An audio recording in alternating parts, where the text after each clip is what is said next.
The Ukat client, Miss Ortiz, is a 54-year-old student at Little Rock World Services for the Blind who has no light perception in either eyes as a result of BKH uveitis. Additional exceptionalities of her include diabetes, which has induced neuropathy in her feet, and previous strain on her legs as a result of her right leg being broken.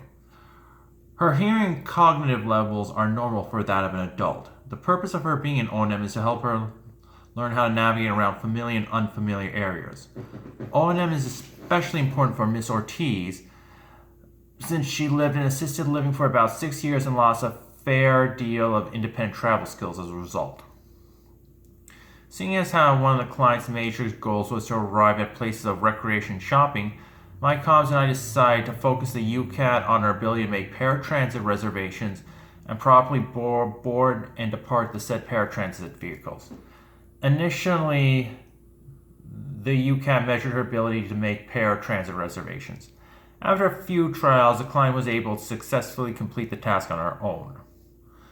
Moving into the Rasw, the focus of the assignment was for Miss Ortiz to independently travel to the paratransit boarding area, that is, the taxi steps outside the back entrance of Little Rock Services for the Blind, and then board the said paratransit with no verbal or physical prompts. If she could master these objectives 3 times consecutively, then I would progress to watching her depart the paratransit vehicle at the intended destination. In all 5 Rasw lessons/observations, the client needed no physical or verbal prompts in traveling to the boarding area. In Lesson 1, chart being on page 46 of the Ukat Rasw report, the client had a friend guide her by arm from the boarding area to the paratransit vehicle. Lesson 2 started with me providing a verbal description of the boarding area to the client. However, I was unable to measure if the client needed physical or verbal prompts in boarding the paratransit vehicle since the said vehicle was parked behind another bus that was taking up space in front of the boarding area. Furthermore, I do not expect to have the client independently cross down the hilly area to access the bus given that diabetes and previous leg injury has compromised her mobility. For the 3rd lesson, chart being on page 56, I verbally rehearsed a description of the boarding area with the client. This time, the paratransit vehicle was parked in front of the boarding area, although at an odd angle. The paratransit driver gave Ms. Ortiz 1 verbal prompt for her to arrive at the paratransit vehicle.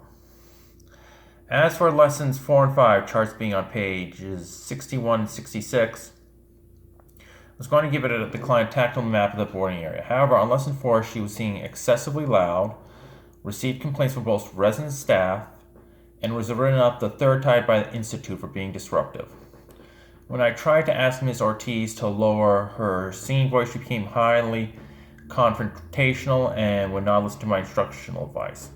Upon discussing the map with my supervising comms, the said mentor assured me that the client is an adult and that my instructional strategies were not at fault. Ms. Ortiz also declined to cooperate with instructional strategies for Lesson 5.